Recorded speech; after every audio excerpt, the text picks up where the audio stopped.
अस्सलाम वालेकुम, welcome to a fresh episode of debate at 8। मैं हूं मैर अनवर, आप देख रहे हैं डिबेट एट 8 और जुमे का दिन है और जुमे के रोज़ अमूमन वीकेंड शुरू होने वाला होता है और लोग जो हैं वो अपनी रोज़मर्रा की जो ज़िंदगी है उसे भी डिसाइड कर रहे होते हैं कि वीकेंड पे क्या किया जाए। तो उम्मीद करते हैं आज के दिन बहुत अच्छे से गुजरे और आपका जो वीकेंड है वो भी अच्छी अच्छी हैपनिंग्स लाए आपकी लाइफ में।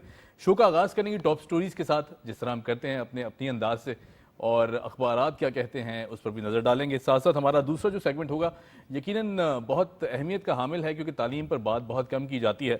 तालीम सबके लिए, हमेशा हम एक नारा सुनते हैं हुकूमतों की जानिब से भी और आवाम की जानिब से भी कि तालीम सबके लिए होनी चाहिए, लेकिन सवाल ये है कि क्या मयारी तालीम सबको एक्सेसिबल है या नहीं है, इस पर भी बात करेंगे। और फिर जो गरीब बच्चे हैं जो अफोर्ड नहीं कर सकते लेकिन पढ़ना चाहते हैं, वो किस तरह तालीम हासिल कर सकते हैं, इसको भी डिस्कस करेंगे। साथ साथ हमारा तीसरा सेगमेंट बहुत अहमियत का हामिल है। हम कचरा फैलाते वक्त या कचरा करते वक्त या ये नहीं सोचते कि ये जो कचरा है ये एनवायरनमेंट को किस तरह नुकसान पहुंचा सकता है, लेकिन कचरा नायाब भी हो सकता है। ये भी एक बहुत बड़ी डिबेट है कि उसे रिसाइकल किस तरह किया जाए। दुनिया भर में तो होता है, यहाँ किस तरह किया जा सकता है और कौन कर रहा है, इसको भी डिस्कस करेंगे। बहरहाल जी, शो का आगाज़ करते हैं बाकायदा तौर पर।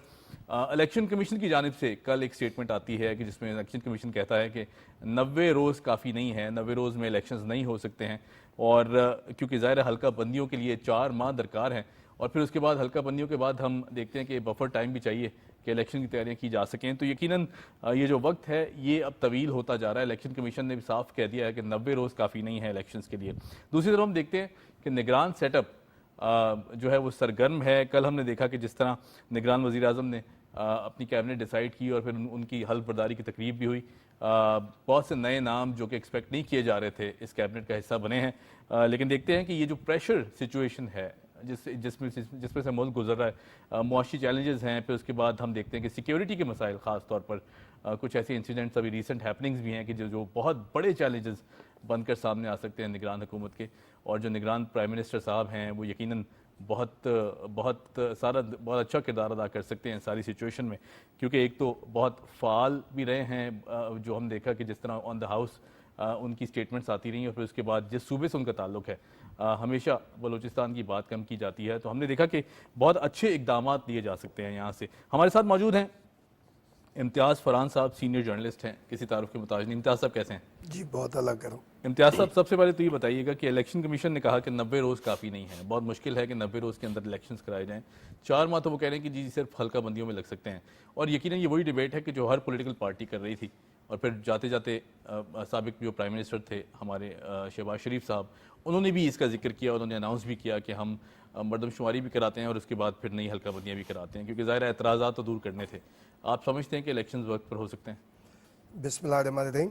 देखिए, ये फैसला सेंसिस का शहबाज शरीफ गवर्नमेंट का नहीं था, ये फैसला था पीटीआई गवर्नमेंट का, और उसका फैसला था कि आइंदा जो भी इंतखाबात होंगे, ज़्यादा 2024 में जा रहे थे, तो उसमें आफ्टर सेंसिस होंगे, तो वो उसको इम्प्लीमेंट हो रहा है। फिर दूसरी बात यह है कि इस वक्त एक कॉन्स्टिट्यूशनल डिबेट चल रही है कि आया 90 जो दिन है वो क्रॉस करेंगे तो आइन वायलेट होगा। तो अभी दूसरा जो प्रोसेस चल रहा है, जिसका कल इलेक्शन कमीशन ने पूरा शेड्यूल अनाउंस कर दिया, वो भी एक आइनी प्रोसेस है। I think court and court के 51 है आर्टिकल और वो 221 है। इस तरह से जो 90 दिन के अंदर इंतखाबात, अब दोनों सिचुएशन इलेक्शन से मुतालिक हैं और दोनों ही आइनी तौर पर है। तो इस पर एक ज़ाहिर के आ सकती है कि भाई सुप्रीम कोर्ट में already supreme court bar association एक गई हुई है सेंसिस के हवाले से कि उसका नोटिफिकेशन नेल एंड वाइट किया जाए, ताकि ये जो डी लिमिट वाला मामला है इसको विड्रॉ किया जा सके और आगे कंटिन्यू हो। लेकिन बात यह है कि कल जो चीफ इलेक्शन कमिश्नर की चीफ जस्टिस ऑफ पाकिस्तान से जो मुलाकात हुई है, इस सेंस में उसको बहुत इंतहाई अहम करार दिया जा रहा है कि ज़ाहिर के, और बड़ी तवील मुलाकात थी, और इसका मतलब है कि इसी पर डिस्कशन हुई है, क्योंकि अब ये डिबेट लीगल और कॉन्स्टिट्यूशनल जो साइड्स हैं वहाँ पर आ रही है कि अगर हम 90 डेज को चैलेंज करते हैं तो ये after census without delimit आप नहीं कर सकते सारा, ये दोनों प्रोसेस है। तो मैं समझता हूँ कि गुड फेथ पे, और एक और बात इसके अंदर है कि फरवरी से आगे इलेक्शन नहीं जा सकते, अल्लाह ना करे कोई और सिचुएशन आ जाए, क्योंकि सेनेट जो है चेयरमैन, डिप्टी चेयरमैन सेनेट मार्च में रिटायर हो जाएंगे, उसके बाद आधी जो सेनेट है वो भी रिटायर हो जाएगी। तो जब डेमोक्रेटिक प्रोसेस होता है आपके कंट्री में, तो सेनेट कंटिन्यू होता है, वो डिसॉल्व नहीं होती, वो कंटिन्यू चलता रहता है। तो इसका मतलब इनफ है कि फरवरी में इंतखाबात होने, अगर एक गुड गेस्चर के तौर पर एक अच्छे काम के लिए कि सेंसिस सबका, हालांकि कराची पे अभी भी एतराज़ है, सिंध में सिंध गवर्नमेंट को भी एतराज़ था और यहाँ पर जो सियासी जमातें, इवन ये कि MQM जमात इस्लामी, उनको भी अभी भी इस पर एतराज़ात हैं, लेकिन एक प्रोसेस हो चुका है, नोटिफाई हो चुका है। अब ये कहा जा रहा है कि इलेक्शन कमीशन की जानिब से जो शेड्यूल अनाउंस हुआ है उसके बाद बहुत मुश्किल है कि जी आप उसको चैलेंज करें, और क्योंकि ये कॉन्स्टिट्यूशनल इदारा है, चीफ ये जो इलेक्शन कमीशन है बिल्कुल इंडिपेंडेंट है, इसको सिर्फ और सिर्फ अगर चीफ इलेक्शन कमिश्नर के हवाले से कोई बात हो सकती है कि आप उसके खिलाफ कोई बहुत ही ज्यादा, तो जुडिशियल कमीशन कर सकता है, अदरवाइज इंटरप्रिटेशन का राइट जो है सुप्रीम कोर्ट के पास। इम्तियाज साहब, आपको नहीं लगता कि बहुत अनड्यू किस्म का प्रेशर हम डाल देते हैं एकदम से जब भी बात करते हैं इलेक्शन की? ज़ाहिर इलेक्शन कमीशन जैसे जिस तरह आपने कहा कि कॉन्स्टिट्यूशनल इदारा है, कोई भी ऐसी बात या कोई भी ऐसा इकदाम नहीं लिया जाएगा कि जो कॉन्स्टिट्यूशन के बरक्स हो। वही बात अनाउंस की जाती है जो प्रैक्टिकली ऑन ग्राउंड पॉसिबल हो। तो आपको नहीं लगता कि एक बहुत ज़्यादा प्रेशर आ जाता है जब भी सारी पॉलिटिकल पार्टीज ये कहती हैं जी कि इलेक्शंस फौरी करा दिए जाएं? ज़ाहिर इलेक्शन कमीशन ने देखना भी है और चीज़ें भी देखनी है, और अब तो जो लेजिस्लेशन हुई है उसके बाद इलेक्शन कमीशन की जिम्मेदारी, देखिए मैं इंतहाई माजरत के साथ कोई मैं उसको वो नहीं कर रहा कि एक 90 डेज की डिबेट होती है और पंजाब गवर्नमेंट को ज्यादा कोट किया जाता है कि पंजाब में नहीं हुए तबाही। देखिए वो जो डेट आई थी ना 30 अप्रैल, वो प्रेसिडेंट ऑफ पाकिस्तान की तरफ से आई थी, वो 106 और 108 दिन बन रहे थे। सही है। तो क्या हम इसको क्रिटिसाइज करें कि जनाब खुद प्रेसिडेंट ने वायलेट किया कॉन्स्टिट्यूशन को? ऐसा नहीं होता है। अब उस वक्त के हालात थे, उन्होंने 30 अप्रैल अनाउंस किया, उसके लिए कोर्ट में चले गए, कोर्ट उसके ऊपर डिबेट कर रही थी, तो मगर वो 90 डेज तो क्रॉस हुए थे ऑलरेडी। तो इसका मतलब है कि जब खुसूसी हालात होते हैं तो आप खुसूसी तौर पर कभी आप बच्चे को डांटते हैं, कभी आप पनिश भी उसको करते हैं, दूसरा कुछ भी करके, तो वो होते हैं जो सूरत हाल होती है उसके हिसाब से आप सारी चीजें देख। तो मैं समझता हूँ कि अगर मुल्क के वसी मफाद में है तो आप उसको होने दें, एक आगे बढ़ने दें। फिर उस पर एक नेगेटिव डिबेट होती है कि फला भाग रहा है, फला नहीं हो रहा है, ऐसे हो रहा है, तो आप इसको चलने दें आगे। और इंटरप्रिटेशन जाहिर है कि कॉन्स्टिट्यूशन की सुप्रीम कोर्ट ने करनी है, वो भी आ जाएगी। ये भी तो क्या गारंटी है कि अगर नई हकाबंदियां हो भी जाती हैं और फिर उसके बाद इलेक्शंस की डेट अनाउंस भी कर दी जाती है तो फिर भी एतराज़ात अपनी जगह नहीं रहेंगे? इसकी भी क्या गारंटी? नहीं, कोई गारंटी नहीं है। देखें, एक तो ये बात हो रही है कि ये फर्स्ट टाइम नहीं है केयरटेकर गवर्नमेंट जो है गैर जानिबदार। 2018 2013 देखें बिल्कुल इसी तरह के बिल्कुल इसी तरह के सारे वो थे, एतराज़ात होते हैं। लेकिन देखें साबिक में कोई वही आती है कि हम और आप, मेरा आपका तज्जिया गलत हो सकता है, ठीक है ना, उसके ऊपर इस्लाह भी हो सकती है, मगर उस पर बात होनी चाहिए। हमेशा रहा दे कि शहीद रानी मोहतरमा बेनज़ीर भुट्टो साहिबा ने भी एक मरतबा नवाज शरीफ प्राइम मिनिस्टर थे, उन इंतखाबात को जड़लू इंतखाबात कहा और कहा कि हम नवाज शरीफ को वज़ीर आज़म तस्लीम नहीं कर सकते। ठीक है। लेकिन जमहूरियत के लिए हम असम्बली में भी आएंगे और बात भी करेंगे, क्रिटिसाइज भी करेंगे, अप्रिशिएट भी करेंगे। यही बात बाद में हुई। अब आप देखें कि आप इस दौर में जो पिछली हुकूमत का था कि जब 2018 में RTS भी बैठ गया, मोस्ट कंट्रोवर्शियल रिजल्ट थे, मगर जब मुस्लिम लीग नून आई, पीपल्स पार्टी आई, बिलावल भुट्टो ने कहा ये सिलेक्टेड प्राइम मिनिस्टर है, लेकिन डेमोक्रेसी के लिए हम बात करेंगे, पार्टिसिपेट भी करेंगे, यही शहबाज शरीफ ने कहा। उन्होंने चार्टर ऑफ इकोनॉमी पेश किया, लेकिन उस वक्त के जो प्राइम मिनिस्टर थे वो बिल्कुल इस तरह आउटराइटली ना, बिल्कुल उन्होंने हमेशा रुड स्टाइल यूज किया, जिसकी वजह से बहुत सारा नुकसान हुआ। 151 आपके मेंबर थे, रिजाइन करवा दिया, और फखर से, ये फखर की बात नहीं थी, ये फिक्र की बात थी।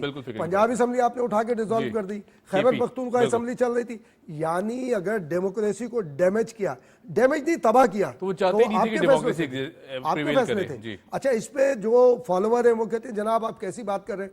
यार आप नहीं चेंज कर सकते ना, तारीख को तो नहीं चेंज कर सकते, आने वाला वक्त साबित कर देगा। हम तो जब ये एक है, देखें PDM, मैं आपके प्रोग्राम में पहले भी कहा था, एक थी APDM, वो 2007 में आई थिंक बनी थी। ठीक है। ये जो मौलाना फजल रहमान को गाली देते हैं ना, APDM के सरबराह भी मौलाना फजल रहमान थे, और उसमें साबिक वजीर आजम भी थे जो उनको बुरा भला कहते हैं। लाला महमूद खान अचकज़ई हमारे थे उसके अंदर, साबिक से साबिक चेयरमैन PTI वो थे। वो कहते नहीं जी, तो उस वक्त आप मौलाना फजल रहमान के साथ क्यों बैठे हुए थे? और उस वक्त भी इन्होंने बायकाट किया। तो उस वक्त शहीद रानी बेनज़ीर भुट्टो ने नवाज शरीफ को भी कहा, ये PTI साबिक चेयरमैन को भी कहा, और फजल रहमान साहब को भी कहा कि इलेक्शन का बायकॉट नहीं करें, बातचीत से आगे ना जाए, पीछे ना जाए। हालांकि वो APDM का हिस्सा नहीं थी। अब उसके बाद ये हुआ, नवाज शरीफ इलेक्शन में आ गए, और मौलाना फजल रहमान कौमी असम्बली के बाद इलेक्शन में आए right. और खैबर पख्तूनख्वा में हुकूमत बनाई। ठीक है। देखिए ये ईमानदार मौला अली का कौल है कि बेवकूफ आदमी बहादुर नहीं हो सकता, सही सही, और बहादुर बेवकूफ नहीं हो सकता। बिल्कुल ठीक। बेवकूफाना फैसले करे और बोले जनाब मैं डट गया, मैं हो गया, ऐसा नहीं है। ये तारीख फैसला करती है कि भाई आप सही फैसलों के साथ, सही एंगल के साथ अगर आप बहादुरी के लिए सामने। अब वो बोलते हैं जनाब मैंने जेल में 2 साल शहबाज शरीफ, मरियम नवाज, खुर्शीद शाह, आसिफ जरदारी, फरियाल तालपुर, कितने लोग जेलों में रहे, क्या हुआ, कौन साबित किया, किसने किया, साबित किया, और जेल काटी उन्होंने, आ गए, सारी चीजें हुई। तो ये सियासत में होता है, लेकिन हमें एक मुल्क, और देखें ओवरसीज पाकिस्तानी पीटीवी को ज्यादा देखते हैं, मैं उनसे कहता हूं पाकिस्तान की जो वकार है ना उसको ठेस मत पहुंचाएं, वरना पूरी दुनिया से निकाल दिए जाएंगे। बिल्कुल सही। और ये ताना ना दिया करें कि हमारे रेमिटेंसेस से पाकिस्तान चलता, ऐसा नहीं है, ऐसा नहीं है। आप यहाँ पर सिर्फ जमीनें बेचने के लिए आते हो जो आपके हिस्से की होती हैं, और आप जो पैसा बेचते हैं अपने उसके लिए बेचते हैं। मैं कोई दिल आजारी नहीं करना चाहता, लेकिन वो जो हमें ताने देते हैं, हम भी जाते हैं मुल्क से बाहर, हम भी सारी चीजें। आपने इस वक्त लंदन में क्या हो रहा है, सही बात, ये हमारे नेशनल डे के ऊपर क्या हुआ, आप अजीब यानी बेहुदा आप बातें कर रहे हैं, हरकतें कर रहे हैं। इंडिया आपके खिलाफ वहां लगा हुआ है, एक और स्टेट में उसने आपके खिलाफ लॉबिंग की, या लंदन में आप पढ़े लिखे जाहिल होने का सबूत दे रहे हैं, तो इसका आपको भुगतना पड़ेगा उसको करके। तो पाकिस्तान एक अलग चीज है, मैं और आप एक अलग चीज है, और पाकिस्तान की कीमत पे कोई भी लीडर अहम हो ही नहीं सकता, नहीं हो सकता। अगर होगा तो फिर वो अच्छी बात नहीं होगी। बिल्कुल जी, दैट पॉइंट वेल टेकन। अच्छा, अब मैं अगर अखबारात की तरफ नजर दौड़ाऊं तो इसमें बहुत सारी जो न्यूज़ स्टोरीज हैं वो डिस्कशन के काबिल हैं। सबसे इंपॉर्टेंट ये कहते हैं जी कि सयाहत इंफ्रास्ट्रक्चर मंसूबों को मजीद तरक्की देने का हुक्म, निगरान हुकूमत आज़ादाना इंतखाबात के लिए पूरी तंदही से काम करेगी, ऐसा कहना था फॉर्मर प्राइम मिनिस्टर हमारे जो हालिया प्राइम मिनिस्टर, निगरान प्राइम मिनिस्टर साहब का। क्या समझते हैं वैसे निगरान प्राइम मिनिस्टर साहब बड़ी क्लियर स्टांस दे रहे हैं और बड़ी क्लियर, बिल्कुल है। देखें मैं इस बात को कहते हुए कल रात भी ये बात की हमने कि अनवारुल्लाह काकड़ साहब और ये सरफराज बुख्ती दोनों की पॉलिटिकल एफिलिएशन है, बिल्कुल है, लेकिन बलूचिस्तान की इंसर्जेंसी में इन दोनों ने, और भी मैं नाम ले सकता हूँ, लेकिन ये फ्रंट लाइन पर थे उस वक्त, और जो इन्होंने किरदार अदा किया वहां पर, तो मैं समझता हूँ वो एक बेहतरीन किरदार। इनके हम क्रिटिसाइज करते हैं, इनको करते रहेंगे, कोई वो नहीं है, लेकिन जो उनका कैरेक्टर था वो भी हम करेंगे। और इसी तरह जो मुर्तजा सोलंकी इस वक्त इंफॉर्मेशन मिनिस्टर बन के आए, ज़्यादा हम साथ काम करते थे, हम सारा ये डीजी रेडियो थे, तो मैं खुद उस वक्त रेडियो पे प्रोग्राम करता था, अभी भी करता हूँ। तो उस वक्त खिलाफ तवक्को हम अपोजिशन को भी डिस्कस यानी बुलाते थे और उसके ऊपर बात होती थी। तो मैं समझता हूँ ये जो कैबिनेट है ये भी एक अच्छी, जो गौहर साहब को देखें ना, जो हमारे जो इंडस्ट्री के वो बने, वो भी अपने काम में परफेक्ट है। आईटी के डॉक्टर साहब जो है मोहम्मद अली साहब अपने परफेक्ट हैं, यहाँ पर देखें तो टूरिज्म के हवाले से तो बहुत स्कूप है। ना सिर्फ ये कि जो हम घूमने जाते हैं, वो रिलीजियस टूरिज्म पाकिस्तान में शायद दुनिया में चंद ममालिक होंगे। यहाँ पे आप देखें हमारी जो हिंदू मैथोलॉजी है, हमारे जो जैन मैथोलॉजी है, हमारे पारसी, हमारे सिख, सारे जो बड़े, रामा पीर का मेला होता है हमारे टंडोला यार में, हिंदू कम्युनिटी का सबसे बड़ा, ठीक है। और उसके बाद हमारा साधु मेला है सक्कर के अंदर, यानी जबरदस्त। और यहाँ पे हंगलाज माता जिसको नानी अम्मा भी कहते हैं, वो एक देखें आप। और वहाँ हड़प्पा वगैरह पे आप चले जाएं, जो बुद्धिस्ट है वो, तो हमारे पास हर किस्म की टूरिज्म जो है अवेलेबल है। उसमें एक सिक्योरिटी का पॉइंट ऑफ व्यू आ जाता है, लेकिन सिक्योरिटी के साथ साथ जो हमारे यहाँ होटलिंग है, तो होटलिंग जो ये 4 स्टार, 5 स्टार, 7 स्टार, 8 स्टार, इसको भी हमें फॉलो करना चाहिए बिटवीन द लाइन। हमारे यूएई में होता है सारा कुछ, सारे ममालिक में हो रहा है, सऊदी अरब में, मलाइशिया में सारी चीजें होती हैं। तो होटलिंग की जो एसओपीज है पाकिस्तान में आपको लागू करना पड़ेंगी, उससे और आपको टूरिज्म मिलेगा। राइट। अच्छा, मैं प्राइम मिनिस्टर शहबाज शरीफ साहब को भी डिस्कस करना चाहूँगा। उनकी भी एक स्टेटमेंट है, कहते हैं जी मुल्की मुफाद को अजीज रखा, खुलूस, प्यार, मेहनत से काम किया, तारीख याद रखेगी, ऐसा कहना था शहबाज शरीफ साहब का। मोस्ट फेवरेट हो गया ना, इसीलिए बिल्कुल मोस्ट फेवरेट देखेंगे जब एक्सपेक्टेशंस के बिल्कुल बरक्स हम देख रहे थे कि बहुत सारा क्रिटिसिज्म था, बहुत सारे चैलेंजेस थे, और हमें लगता नहीं था कि जो आने वाली हुकूमत है, यानी जिन सिनेरियो में हुकूमत ने टेक ओवर किया था साबिक हुकूमत से, हमें लगता नहीं था कि ये इस तरह की एक इमेज बिल्डिंग करके जाएंगे। देखिए सोशल मीडिया पे सारी चीज़ अवेलेबल है, गूगल पे जाए, राय करें, उस वक्त जो साबिक से साबिक यानी शहबाज शरीफ से पहले जो वजीर आजम थे, चेयरमैन पीटीआई, याद नहीं है कि उन्होंने कहा था कि मैं हर महीने 5 रुपए लेवी बढ़ाऊंगा? बिल्कुल कहा था आप उसको कंटिन्यू कर लें। जी। क्या शौकत तरीन ने और वो जो उमर अयूब है, जी, जी। उनकी प्रेस कॉन्फ्रेंस मौजूद है? बिल्कुल मौजूद 2022 में उन्होंने बिल्कुल कहा था, मौजूद है, जी। उन्होंने कहा कि जुलाई में 300 रुपए तक का पेट्रोल होगा। हम बिल्कुल डिफेंड नहीं कर रहे, बिल्कुल ऐसे डिफेंड नहीं कर रहे। देखे, हमारे यहाँ वेजेस कम है, जी। मेरी आपकी तनख्वाह, और सबसे ज्यादा परेशान कौन है? तनख्वाहदार तबका। जी। बिजनेसमैन जो ठेला लगाता है ना, वो महंगा लाता है, महंगा बेचता है, उसके मुनाफे में कोई कमी नहीं। जी। जो मैं और आप तनख्वाहदार लोग हैं, उसके अंदर प्रॉब्लम आ रही है। उसको हमारी तनख्वाहें, वेजेस कम है। सही। अगर हमारी तनख्वाहों में इजाफा कर दिया जाए तो मैं नहीं समझता कि हमें ये महंगाई इस तरह और इम्तियाज लगेगी। साहब, as a matter of fact मैं आपकी स्टेटमेंट को सेकंड करूंगा। मैं अब रिसर्च कर रहा था और पता चला जी साउथ एशियन रीजन में भी सबसे सस्ता पेट्रोल पाकिस्तान खरीद रहा है। सबसे सस्ता और है। पाकिस्तान देखिए, की जो हमने एक रेट तो है, अखराजात बहुत बढ़ाए हुए हैं अपने, जी। इस पर डिस्कस करेंगे तो आपके घर से लेके बाहर तक जी, सब जी, आपको बिल्कुल सही, criticize बिल्कुल सही। कि भाई ये क्या है। तो आप अपनी आमदनी में इजाफे के सही, लिए सही। काम करें और अपने अखराजात जो है उसको आप लेकर आए कहीं ना कहीं किसी जगह कंट्रोल। और पाकिस्तान में रहमान मलिक की तरह इंशाल्लाह सरफराज बुख्ती साहब से जब रब्ता होगा जी, जी। तो इस्लामाबाद के दोस्तों से भी हमने कहा है रहमान मलिक वाला किरदार अदा करना पड़ेगा। मैं राना सनाउल्लाह साहब से भी हम कहते थे कि ये जो डॉलर का प्रॉब्लम आ रहा है, जी। ये जो महंगाई, ये जो कार्टेल है ना, रहमान मलिक ने 3-5 दिन काम किया था बस। जी, जी, सही। उसके बाद ये डॉलर वगैरह, ये महंगाई सब सही हो गई थी। चीनी यानी 8 से 10 महीने में 90 से 100 रुपए बढ़ जाना, और ये हमारे दूध 126 रुपए बढ़ जाना, बिल्कुल। सब्जी अपना कोई, ये सिर्फ और सिर्फ चेक नहीं हो रहा है। सही। ये डिप्टी कमिश्नर साहिबान और दूसरे काम के साथ साथ ये भी काम शुरू कर देना कि वो चेक करें जाके और किस तरह मामला हो रहा है, कहाँ पे रखा है। तो मैं समझता हूँ ये सब नीचे आ सकते हैं। राइट जी, बहुत शुक्रिया, thank you so much Imtiaz sahab for joining us. Imtiaz Farhan हमारे साथ मौजूद थे। यहाँ लेंगे एक छोटी सी ब्रेक और ब्रेक के बाद जब आएंगे तो बात करेंगे तालीमी निज़ाम पर। Keep watching debate eight.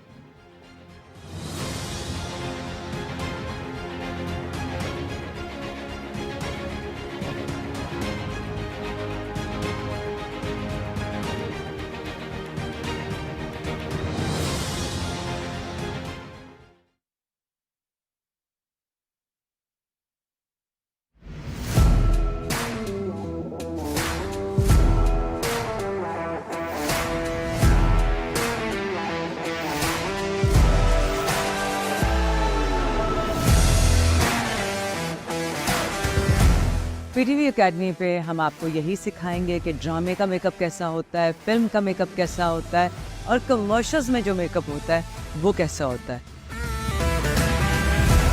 तो ये सब सीखने के लिए आपको आना पड़ेगा पीटीवी एकेडमी।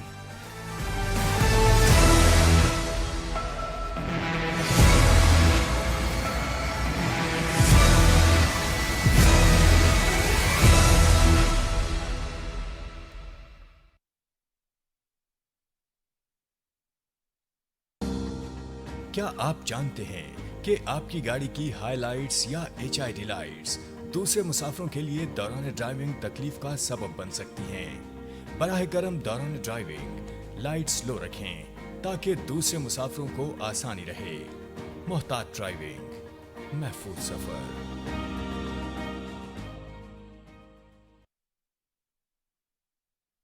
कुरानी आयात और अहादीसे नबवी सल्लल्लाहु अलैहि वसल्लम का एहतराम हम सब पर फर्ज है।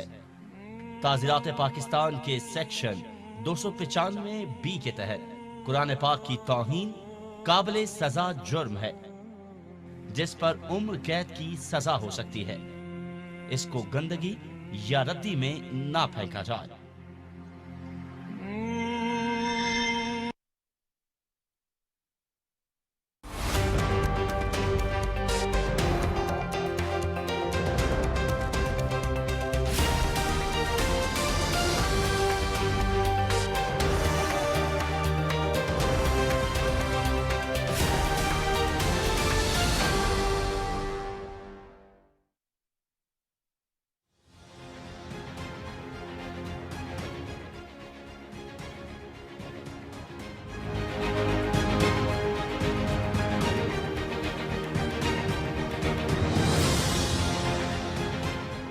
Welcome back after the break. आप देख रहे हैं प्रोग्राम डिबेट एट 8। मैं हूं उमैर अनवर और हम बात कर रहे थे तालीमी निज़ाम पर, क्योंकि ज़ाहिर है तालीमी निज़ाम पर बात बहुत कम की जाती है।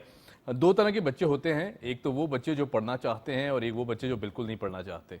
और फिर सितम ज़रीफ़ी ऐसी कि वो बच्चे जो अमूमन पढ़ना चाहते हैं वो अफोर्डेबिलिटी की वजह से पढ़ाई आगे कंटिन्यू नहीं कर पाते, और फिर जो बच्चे जिनको सारी रिसोर्सेज अवेलेबल हैं, ज़्यादातर ये देखा जाता है कि उन्हीं बच्चों में से ऐसे बच्चे भी निकलते हैं कि जो पढ़ना नहीं चाहते या जिनका इंटरेस्ट नहीं है पढ़ने में।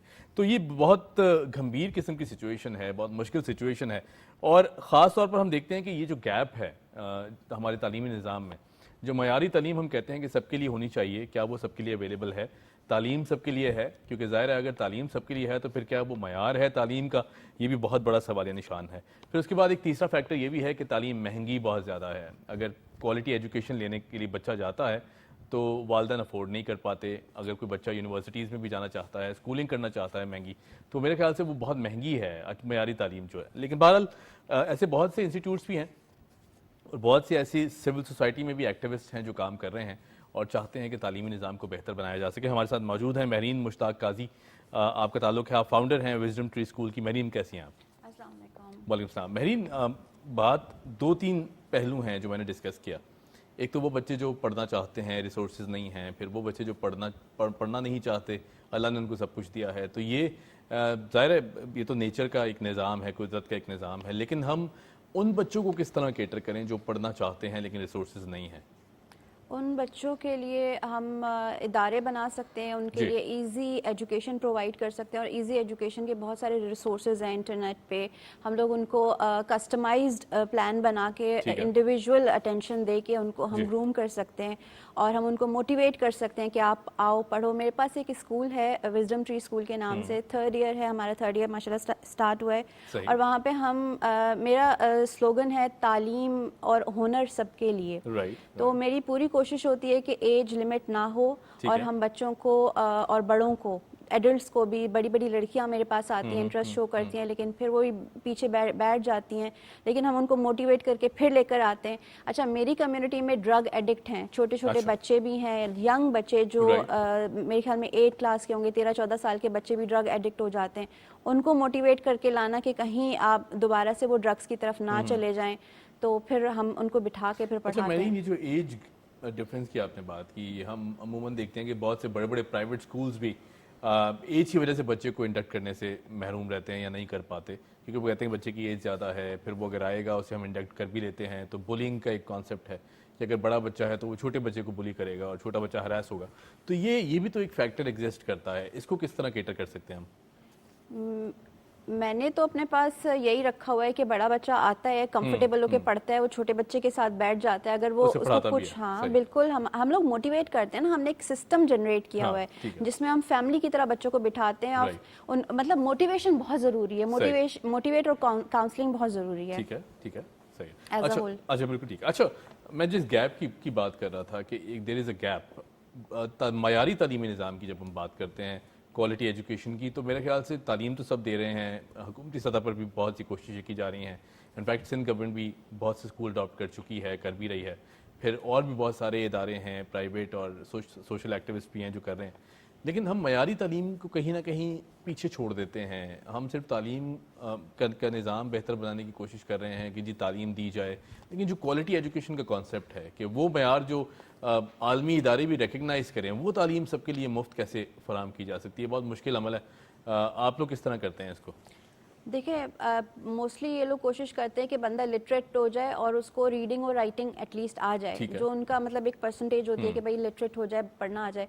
लेकिन आप उनको इन्फॉर्मेशन दो, आप उनको सही। नॉलेज दो, क्योंकि इंटरनेट पे अब हर चीज़ इतनी ज़्यादा अवेलेबल है जी। और हर कोई कर सकता है। ये सिर्फ मैं अनोखी नहीं हूँ कि मैंने खड़े होकर एक इनिशिएटिव लिया है, मेरा तो ड्रीम था ये। मेरे फादर भी सोशल वर्क में थे, उस दिन ग्रेजुएट एसोसिएशन के साथ काम ठीक करते है, थे, ठीक तो है। मैंने ये चीज़ घर में ही देखी है, तो सही। मेरे अंदर ये चीज़ थी, मैंने अपने ओन पे सब कुछ खड़ा किया है। सही। तो अब आप लिटरेसी सिर्फ ज़रूरी नहीं होती, आप उनको इन्फॉर्मेशन दो, उनको ग्रूम करो, उनको ऐसा बनाओ कि वो दुनिया में, मतलब उनको इतना मोटिवेट करो कि उनकी पढ़ाई की एक, जैसे कहते हैं ना कि एक लाइट उनके अंदर जला दो, ठीक कि है। वो आगे उनको शौक बढ़े और वो आगे पढ़ते जाएं। फिर उसके बाद आप उनको रिसोर्सेज प्रोवाइड करते चले जाओ, आप उनको आगे मतलब पुश करो, अब आपको इन्फॉर्मेशन है, उनको नहीं है, तो आप उनको कनेक्ट करते चले जाओ ना। सही। अच्छा, ये मुश्किल अमल नहीं है, आपको नहीं लगता कि फंड रेजिंग, फिर उसके बाद लोगों को मोटिवेट करना, क्योंकि हमारे यहाँ चैरिटी तो बहुत की जाती है, मगर चैरिटी का कॉन्सेप्ट सिर्फ खाना और भी चीज़ें हैं। हमारे यहाँ तालीम, या फिर उसके बाद अगर चैरिटी हेल्थ की मद में हो, या फिर और भी चीज़ें, किसी की शादी करा दी है, किसी इस मद में भी बहुत मुश्किल अमल है फंड्स को रेज करना, तो ये मुश्किलें दरपेश आती हैं। मैंने अभी तक फंड रेजिंग पे काम नहीं किया है। अच्छा, आपने नहीं किया, इरादा तो हाउ है। Do you run your school? I mean ये हम लोग फैमिली वेंचर है, फैमिली और ठीक है, फ्रेंड्स का ठीक वेंचर है, जिसमें मुझे मेरे फ्रेंड्स सपोर्ट करते हैं, मेरी फैमिली, मेरी मदर, मेरी बहनें मुझे Right, सपोर्ट सही करती है, हैं। ठीक है। और हमारे ये घर से ही जनरेट होता है। जैसे लास्ट ईयर मैंने एनुअल फंक्शन किया था, वो टोटली अपने पैसों से किया था, ठीक है। किसी से भी कोई हेल्प नहीं ली थी। जबरदस्त। कोशिश करती हूँ, लेकिन मुझे फील होता है, मतलब थोड़ा सा अजीब सा फील होता है किसी से पैसे मांगना। हाँ, किसी के सामने लेकिन जाना अब जी, जरूरत बिल्कुल। पड़ रही है, जो मुल्क के हालात हैं, क्योंकि मैं खाना भी, लंच भी प्रोवाइड करती थी, अच्छा, वो मैंने माशाल्लाह, इसीलिए सही। बंद कर दिया जी। कि मैं नहीं अफोर्ड कर पा रही थी। राइट, क्योंकि स्कूल के रेंट्स होते हैं, आपको टीचर्स को पे करना होता है, फिर टीचर्स को भी ग्रूम करना है, क्योंकि उस कम्युनिटी से अगर आप आपको टीचर प्रोवाइड करना है ना, उसी कम्युनिटी का देना है। अगर आप जी। बाहर का लेकर आओगे ना, वो उसको फॉर ग्रांटेड लेगा। तो आई थिंक कनेक्ट भी नहीं कर पाएंगे उससे। नहीं, वो उसको फॉर ग्रांटेड लेता है। मेरे पास काफ़ी सारे एक्सपीरियंसेस जी। है ना, जब मैं बाहर से टीचर लाती हूँ, उनको उनकी तजलील करते हैं, और मैं इन बच्चों को अपनी फैमिली समझती हूँ, इसलिए वो बच्चे जो है ना, वो नहीं पढ़ना चाहते, वो भी मेरी वजह हाँ, से, हाँ। क्योंकि मेरे पास ज़्यादातर निगलेक्टेड बच्चा है, ठीक जो कम्युनिटी के स्कूल्स जो हैं, जिन्होंने रिजेक्ट कर दिया उनको। मेरे सही। पास सारा बच्चा वही है। अच्छा, ज़बरदस्त। अच्छा, बिल्कुल ठीक। अच्छा, मैं चूँकि फ़ंड्स की बात मैंने इसलिए की, क्योंकि ज़्यादा मुश्किल हालात हो जाते हैं आजकल, फाइनेंशियल जो क्रंच चल रहा है मुल्क में, उसके बाद ही बहुत सी सिचुएशन पैदा होती है। अच्छा, बहरहाल आपने हुनर का जिक्र किया, हुनर के हवाले से क्या, किस तरह बच्चों को ट्रेन करती हैं, टाइम किस तरह मैनेज करती हैं, फिर क्या पेरेंट्स राज़ी होते हैं किसी बच्चा सिर्फ पढ़े? क्योंकि ज़ाहिर है अमूमन ये वो बच्चे हैं कि जहाँ पेरेंट्स चाहते हैं कि ये बच्चा बाहर निकले, काम करे, और फिर इस तरह, तो उनको किस तरह मोटिवेट करते हुनर हैं? के हवाले से हमारी प्लानिंग्स हैं। हम लोग कोशिश कर रहे हैं कि हमारे पास स्कूल के प्रेमिसेस में ही हम लोग ट्रेनिंग शुरू कर दें, लेकिन अभी मैं उनको मेमन मरकज़ खुद ही स्पॉन्सर करके मेमन ठीक है। मरकज़ भेज देती हूँ, तो वहाँ पे वो कुछ ना कुछ सीख कर आ जाते हैं। अच्छा। कुकिंग सीख ली उन्होंने, फ्लावर मेकिंग सीख ली उन्होंने, पॉट पेंटिंग सीख ली उन्होंने, कढ़ाई सीख ली, सिलाई के तो इंस्टीट्यूट हर जगह होते हैं अब सही। तो, हर जगह बस सिलाई तो एक कॉमन चीज़ हो गई कि आप उनको स्टिचिंग सकते सिखा हैं, दो। सही। हाँ, लेकिन इसके अलावा की जो होती हैं चीज़ें, वो फिर हम फिलहाल मेमन मरकज़ भेज रहे हैं, लेकिन इंशाल्लाह हमारा पूरा प्लान है। बेसिकली टीम नहीं बन पाती, लोग अपने मफाद की बात करते हैं और आपके साथ इन अ लॉन्ग रन अटैच नहीं रहना चाहते। ठीक है, ये ठीक चीज़ है। मैंने नोटिस किया, तो अकेले काम करना थोड़ा सा डिफिकल्ट हो जाता मुश्किल है। हो जाता है, सही। अच्छा, मैं वही पूछने वाला था कि मोटिवेशनल फोर्स क्या थी? आपने जिस तरह वालिद साहब का भी जिक्र किया, या फिर it comes with in from the family, तो ये मोटिवेशनल फोर्स कभी ऐसा तो लगता होगा, क्योंकि ज़ाहिर है बहुत मुश्किल काम है। हमने जिन जिन लोगों से बात की जो फिलैंथ्रोपिक वर्क को आगे लेके चलते हैं, या फिर सेल्फ बेसिस पे ये काम आगे करते हैं, यकीनन एक बहुत मुश्किल काम है। कहीं ना कहीं तो इंसान कहता है कि जी मुझे अब रुकना चाहिए या बंद करना चाहिए, लेकिन फिर वो कौन सी ऐसी फोर्स होती है मोटिवेशनल कि आपको कंटिन्यू करने पे आमादा करती है? मोहब्बत, आपकी वतन से मोहब्बत, उन बच्चों से मोहब्बत जिनको आपकी ज़रूरत है, क्योंकि मैंने अपनी लाइफ को इन लोगों के लिए डेडिकेट किया है, और आज से नहीं, मैं बहुत सालों से काम कर रही हूँ। मुश्किलात बहुत है, लाइक मैंने स्कूल का ड्रीम देखा था आज से 12-13 साल पहले, इस्लामाबाद से मैंने स्टार्ट किया था, और मैं पैदल पैदल चलती थी, मुझे आज तक याद है। सही। लेकिन सारी मोटिवेशन जो है ना, बस इन लोगों से मोहब्बत और कुछ करके दिखाना है, और इन लोगों को कहीं लेके जाना है, क्योंकि मैंने नोटिस किया है कि लोग सिर्फ भिखारी बनते जा रहे हैं। ये बहुत गलत चीज़ है, बोलना भी मुझे बहुत अफसोस हो रहा है बोलते हुए, सही। लेकिन मैं चाह रही हूँ कि मैं इनके अंदर एक ऐसी ईगो डेवलप करूँ कि ये अपने सेल्फ मोटिवेशन, जिसकी वजह से ये आगे अपने आप को प्रमोट कि करें, चाहे आगे कोई लेके भी जाएं, हालात ग्रूम हो, करें। ये मांगने की तरफ रागिब ना हो या नहीं। काम करने की तरफ रागिब हो। हाँ। सही। अच्छा, अब ऐसे पेरेंट्स आते हैं कि जो कहते हैं कि जी हम बच्चे उठा लेंगे, हमें हमारे काम का हर्ज हो रहा है, या फिर हम नहीं चाहते कि बच्चे को आगे तालीम इस तरह घंटा देना। भी आओ, मैं कहती हूँ मेरे पास हैं बच्चे, कोई मछली बेचता है, कोई ठेले पे बैठता है, एक वो काम करता था मेरे पास बिलाल, मुझे आज भी याद है, वो मुझे बहुत अजीज बच्चा था, अभी दोबारा से आया नहीं है वो सुबह इधर मदरसे जाता था, मदरसे के बाद मेरे पास 1 घंटा 2 घंटा स्कूल आता था, उसके लिए स्पेशल बुक्स बनी होती थी, सही। और उसके बाद वो जाता था उसके टायर की शॉप, गाड़ी मैकेनिक का काम सीख ठीक रहा है। था वो। इस तरह और भी बहुत सारे बच्चे हैं जो काम करते, जॉब्स पे जाते, तो उनके फिर आवर्स हम लोग ने कर दिए थे। अच्छा, so how do you manage, तालीमी निज़ाम किस तरह मैनेज करें? क्योंकि ज़ाहिर है एक बच्चा अगर रेगुलर अगर काम भी कर रहा है साथ साथ, तो उसके मिस भी होते होंगे बहुत सी एकेडमिक नहीं, सेशन। उनको हम एज अ होल नहीं पढ़ा रहे ना, उनको अच्छा। अलग से लेके चलते हैं, उनको साथ में साइड पे बिठा के उनको पढ़ा दिया जो चीज़ है। ठीक है। जैसे हमारे हैं, हम लोग उनको इन्फॉर्मेशन के लिए वीडियोस दिखाते सही हैं, जैसे डाइजेस्टिव सिस्टम, इंटरनेट से वीडियो उसको दिखाई कि भाई डाइजेस्टिव सिस्टम होता क्या है। अब वो वीडियो वो बच्चे को तो पता ही नहीं कि मुझे चीज़ कैसे देखनी है, मैं उसको अगर स्ट्रक्चर या चार्ट से पढ़ाऊंगी तो उसको उस तरह से समझ समझ नहीं आएगा। अगर वो पूरी एक स्टोरी की तरह उसको बैठ के खुशी खुशी देखेगा, फिर हम उसको समझाएंगे तो उसको मज़ा आता है। तो मेरे बच्चे तो बहुत इंजॉय करके इन चीज़ों को लर्न कर रहे होते हैं। अच्छा मेरीन, एक तबका ऐसा भी है कि अल्लाह ने उनको सब कुछ दे रखा है, रिसोर्सेज की कोई कमी नहीं है, बहुत ज़्यादा रिसोर्सेज हैं, लेकिन वो बच्चे पढ़ना नहीं चाहते और बच्चे वो हमेशा यही कंप्लेन करते दिखाई देते हैं कि हमें ये नहीं करना, हमें वो नहीं करना। उन बच्चों के लिए क्या मैसेज है, उनको किस तरह तालीम की तरफ राग़िब किया जा सकता है? और उनके वालिदैन भी बहुत परेशान रहते हैं।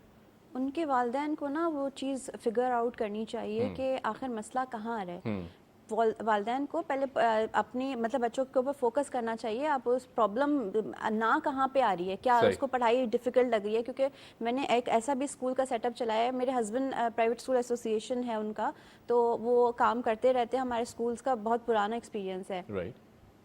तो ऐसे बच्चों के लिए ना पहले वे आउट सॉरी आप उसको रीज़न कॉजेज देखो, उसके बाद उस पर वर्क करो, तो फिर आपको पता चलेगा कि बच्चा बेसिकली मना क्यों कर रहा है, क्योंकि उसको सही। डिफ़िकल्टी कहीं ना कहीं आ रही है जिसकी वजह से वो डिमोटिवेट होकर पीछे जा रहा है। अगर पढ़ाई आसान हो तो कौन नहीं पढ़ेगा। बिल्कुल, हाँ, ये बात भी सही है। Marine, thank you so much. बातें बहुत सारी हैं, हम चाहते हैं कि बहुत सारी डिस्कशन आगे भी कंटिन्यू रहे, आपको मजीद भी इनवाइट करेंगे। इंशाल्लाह। Thank you so much for joining अस। हमारे साथ मौजूद थी महरीन मुश्ताक काजी, चूँकि ज़ाहिर फिलंथ्रोपिक काम कर रही हैं, तालीम को बेहतर बनाने की कोशिश कर रही हैं, तो दुआ करते हैं कि इनका जो काम है ये बहुत अच्छे से चलता रहे और आगे इनको बहुत सारी हिम्मत भी मिलती रहे। यहाँ लेते हैं एक छोटी सी ब्रेक, और ब्रेक के बाद जब वापस आएंगे तो बात करेंगे कचरे को किस तरह फाल बनाया जा सकता है, बेहतर बनाया जा सकता है, या फिर इस्तेमाल में लाया जा सकता है। ये बहुत बड़ा टॉपिक है। Keep watching debate at it.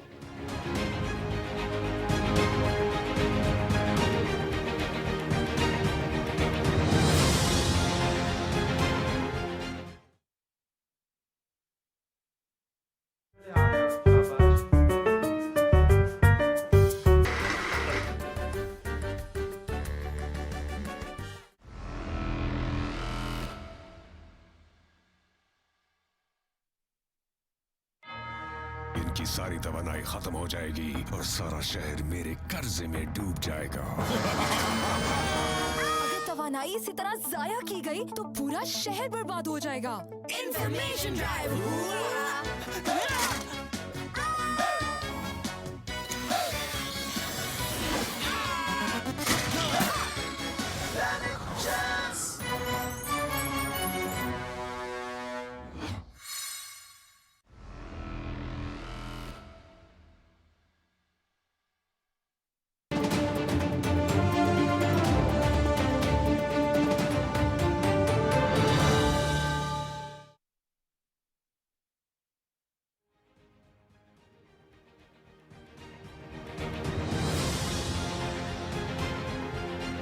Back after the break, आप देख रहे हैं प्रोग्राम डिबेट एट 8।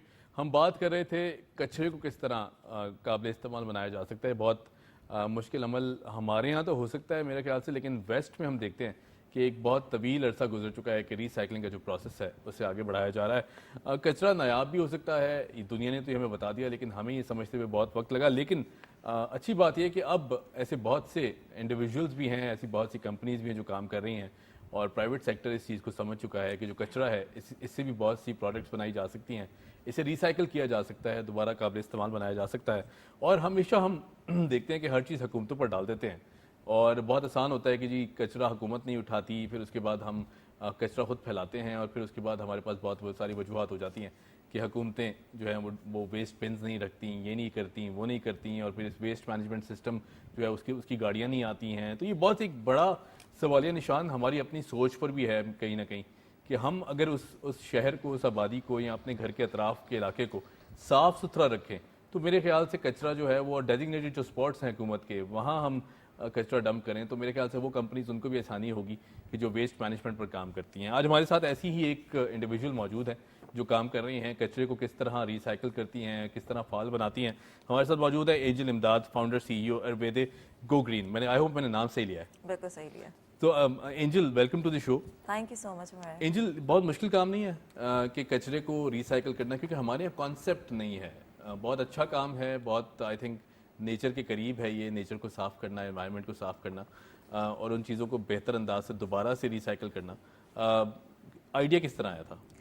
जैसे आपने कहा कि मैं वैसे पहले मैं बता दूं कि by profession I am an environmentalist, मेरी Right. डिग्री ही इसमें है। बिल्कुल ठीक। सो जैसे आपने अभी थोड़ी देर पहले अपनी इंट्रो में जिक्र किया जी। कि we always put everything on the on government government, yeah and we think कि ये नहीं हो रहा है, हमारी गवर्नमेंट ऐसी है, हाँ। We just play the blame game. Yeah true. So यहाँ पे हमारे इंडिविजुअल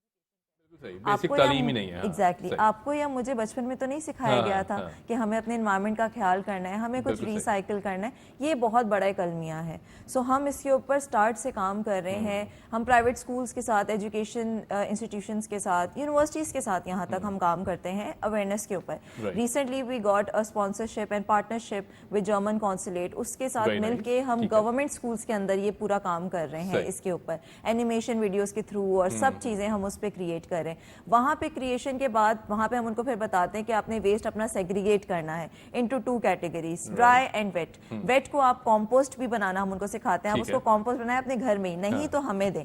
देन सेकेंडली आपका ड्राई वेस्ट को वी कैन रिसाइकल, जैसे आपने बताया, तो डिफरेंट कैटेगरी, उसमें पेपर भी आ रहा है, उसमें प्लास्टिक भी आ रहा है, जी। उसमें बहुत सारी चीज़ें डिफरेंट आ रही है।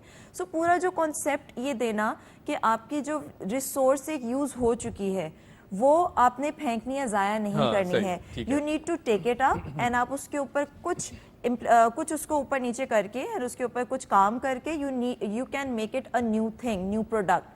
तो हमारा पूरा जो काम है वो इसके ऊपर है।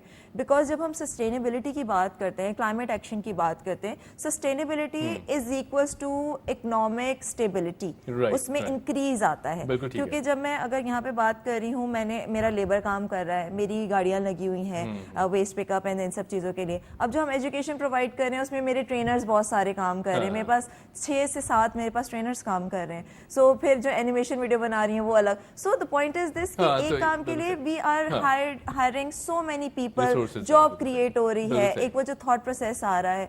सेकेंडली जो हम चीज़ें बना रहे हैं वो हर एक चीज़ is part of our revenue of Right, course. right. वो एक नई चीज़ बन के, फॉर इंस्टेंस अब वुड के हमारे पास बहुत ज़्यादा हमारे पास वुड वेस्ट आता है ठीक है। एक कंपनी से। हाँ, सो उसको वी कन्वर्ट इनटू फर्नीचर हम उससे बनाते हैं, Very दरवाजे nice, हम सही। उससे बनाते बिल्कुल हैं। जबरदस्त, तो यहाँ पे जो आपका टेबल पड़ा हुआ है ये हम हाँ। आराम से जो है वो बना सकते हैं सही। इकोनॉमिकल प्राइजेस पे and it's pure would. Right. सो इस तरह की चीजें। फिर कॉम्पोस्ट जो हमारे यहाँ पे जमीन का बड़ा मसला जी, है जी, जी। कि हमारी जमीन जो है वो जरखेज नहीं नहीं रह है, रही नहीं है, बिकॉज ऑफ बिल्कुल। फर्टिलाइजर, केमिकल सही, फर्टिलाइजर्स।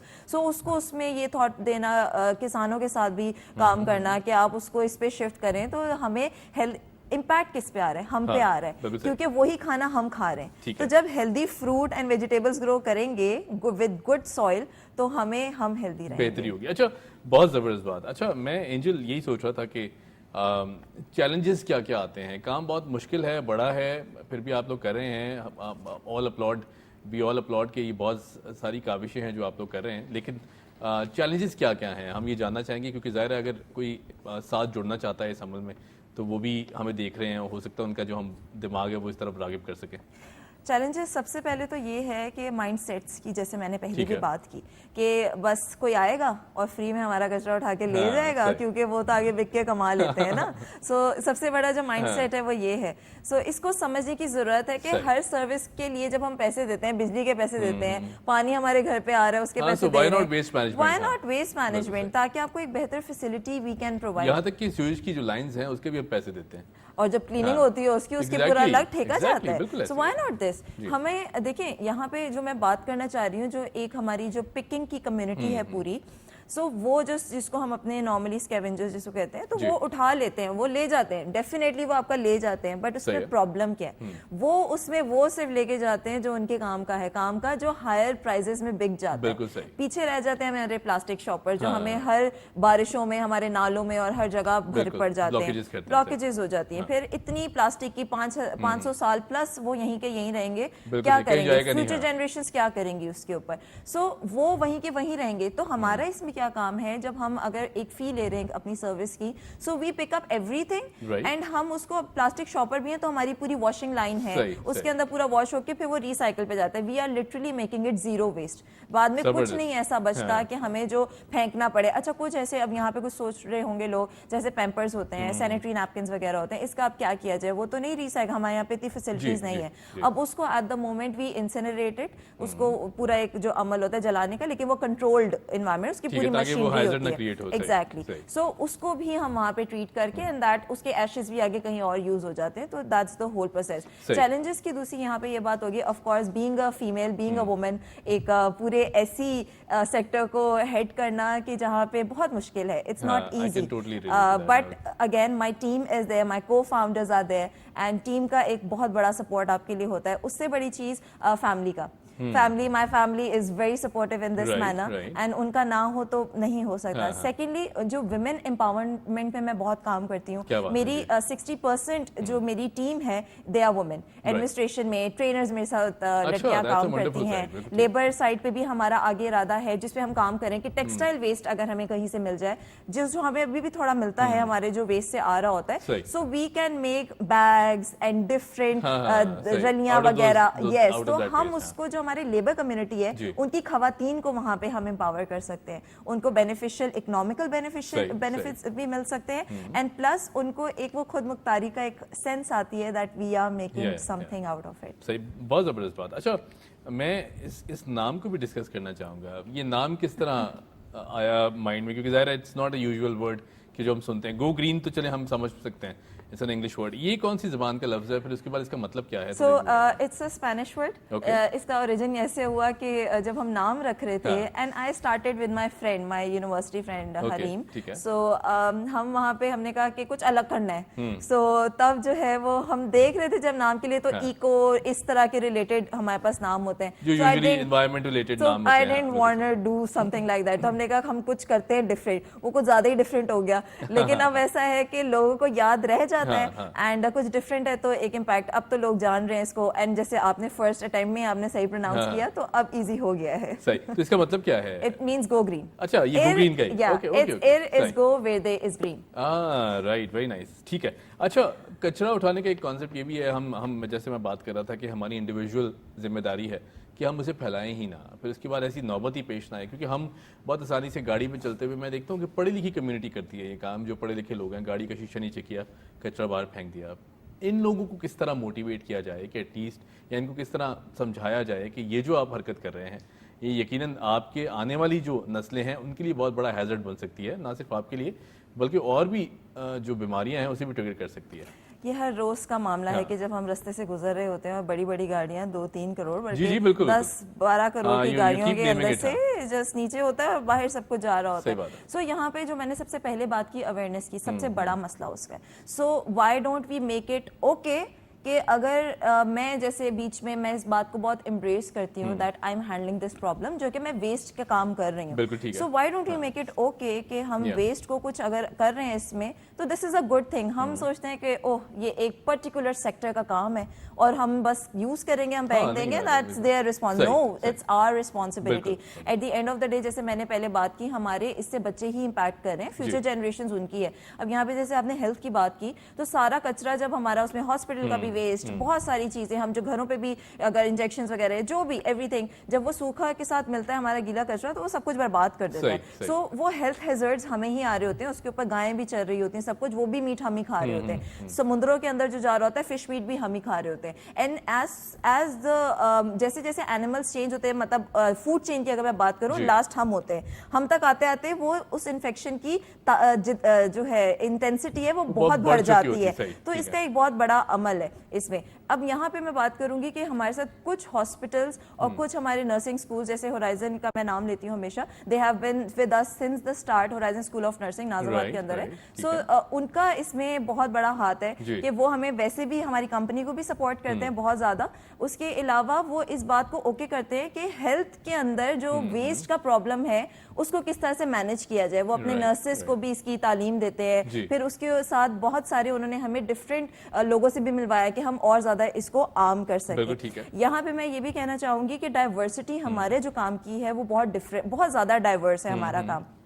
अब जैसे लोग अभी सुन भी रहे होंगे, वो सोचेंगे कि हम कैसे काम कर सकते हैं या हम कैसे रीच कर भी सकते हैं या हमारा काम यहाँ पे होगा भी नहीं। तो मैं बताती चलूं कि हमारा सोसाइटीज में भी काम है, घरों के अंदर भी काम है, हमारा रेस्टोरेंट्स के साथ भी काम है। खान साहब हमारा एक बहुत बड़ा क्लाइंट है स्टार्ट से, खान साहब के साथ हम काम करते हैं हाईवे पे। उसके अलावा हमारा कैडबरी चॉकलेट के साथ भी काम है, एग्रो पैक के साथ भी हमारा ऑलमोस्ट काम चल रहा है। उसके अलावा हॉस्पिटल्स की मैं बात करूं तो हेल्थ केयर डिपार्टमेंट भी काम चलता है। सो इट्स दैट कि वेस्ट तो जहां जहां से निकलेगा we are there to handle it. बिल्कुल ठीक है एंजल, हम बहुत सारी बातें करना चाहते हैं बट वक्त की किल्लत है। Thank you so much for joining us. Thank you सो और मच उम्मीद फॉर करते हैं कि ये जो आप काम कर रही हैं बहुत अच्छे से आगे बढ़ाती रहें। Thank you. हमारे साथ मौजूद थी एंजल इमदाद, काम कर रही हैं क्योंकि ज़ाहिर है मुल्क को साफ करना ये एक बहुत बड़ा सदका जारिया भी है, और अगर देखा जाए तो ये बहुत बड़ा अमल है कि जो कि हमारा मज़हब हमें सिखाता है कि ये सारी चीज़ें, सफाई जो है वो निस्फ़ ईमान है, और ये जो सारी चीज़ें हम करते हैं जिससे कचरा फैलता है इससे दूर रहा जाए। बहरहाल जी यहाँ लेते आपसे इजाज़त। Keep watching debate at 8। मुझे दीजिए इजाज़त। खुदा हाफ़िज़।